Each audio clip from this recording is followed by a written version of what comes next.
വിശ്വാസം വരുന്ന തരത്തിൽ പുനരധിവാസ പ്രവർത്തനങ്ങൾ കേരളത്തിൽ നടന്നിട്ടുണ്ടോ? ഇല്ലെങ്കിൽ ആളുകൾ കോടതിയിൽ പോലും പോയി പുനരധിവാസത്തിനായി പോരാടേണ്ടി വരുന്ന സാഹചര്യം എന്തുകൊണ്ടുണ്ടാകുന്നു ശ്രീ അരുൺകുമാർ? ഏമാനായിരുന്നോ? സ്ഥലമുണ്ട്, ഞാൻ അറിഞ്ഞില്ല. ഇവിടെ ദുരന്തമുണ്ടാകുമ്പോൾ പ്രഖ്യാപിക്കുന്ന പാക്കേജുകൾ ഏതെങ്കിലും തരത്തിൽ ജനങ്ങൾക്ക് കിട്ടുന്നില്ല എങ്കിൽ അത് കൃത്യമായി തന്നെ പരിശോധിച്ചു പോകേണ്ടതാണ്.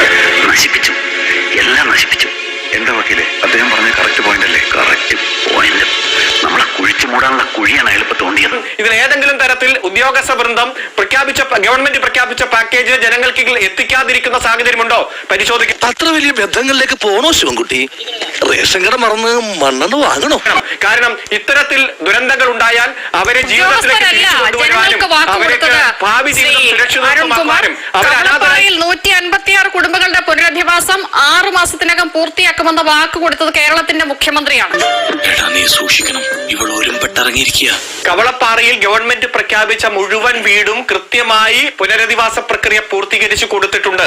അവർക്ക് അടിയന്തര സഹായമായി പറഞ്ഞ കാര്യങ്ങളും അവർ ചില വീടുകളിൽ ജോലിയുമായി ബന്ധപ്പെട്ടുള്ള കാര്യങ്ങളും ഗവൺമെന്റ് പ്രഖ്യാപിച്ചത് കൃത്യമായി നടപ്പാക്കിയിട്ടുണ്ട്. അത് ഞങ്ങൾ ആരും അറിഞ്ഞില്ല, ഞങ്ങൾ ആരും അറിഞ്ഞേയില്ല.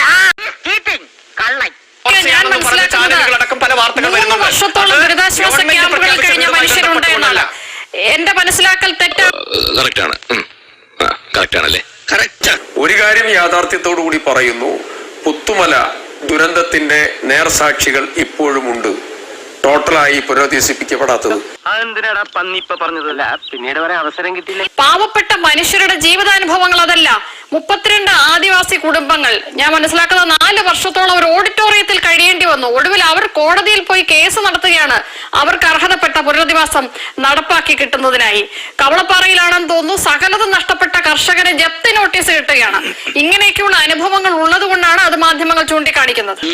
എന്താ രണ്ടുപേരും ഒന്നും മിണ്ടാ നിൽക്കുന്നത്? ഞങ്ങളൊന്നും കാണുന്നുമില്ല, കേൾക്കുന്നുമില്ല, ഞങ്ങൾ ബദിരനും മൂകനുമാണ്. ഇത്തരത്തിൽ ദുരന്തം അനുഭവിക്കുന്നവരുടെ വേദന കാണരുത്, ഉണ്ടാകുന്ന സാഹചര്യം ഉണ്ടാകരുത്. അത് തന്നെയാണ് ഗവൺമെന്റിന്റെ പോളിസി. നീ എന്ത് തേങ്ങയാണ് പറയുന്നേ? എനിക്കൊന്നും മനസ്സിലാവുന്നില്ലല്ലോ. അത് കൃത്യമായിട്ട് തന്നെ ഗവൺമെന്റ് നടപ്പാക്കിയിട്ടുണ്ട് എന്ന് നമുക്ക് ഗവൺമെന്റിന്റെ പദ്ധതികളുടെ പുനർനിർമ്മാണവുമായി ബന്ധപ്പെട്ടുകൊണ്ട് പുനഃസ്ഥാപനവുമായി ബന്ധപ്പെട്ടുകൊണ്ട് പരിശോധിച്ചാൽ നമുക്ക് മനസ്സിലാകും. അല്ല, അത് പരിശോധിച്ചതിൽ നിന്നാണ് കൃത്യമായി നടപ്പാക്കിയിട്ടില്ല എന്ന് ബോധ്യപ്പെട്ടത്. അവിടെയാണ് ഞാൻ പറഞ്ഞത് ഹൈക്കോടതിയിൽ പോയി കേസ് നടത്തേണ്ട ഗതികേട് സർവ്വതും നഷ്ടപ്പെട്ട മനുഷ്യർക്കുണ്ടായത്.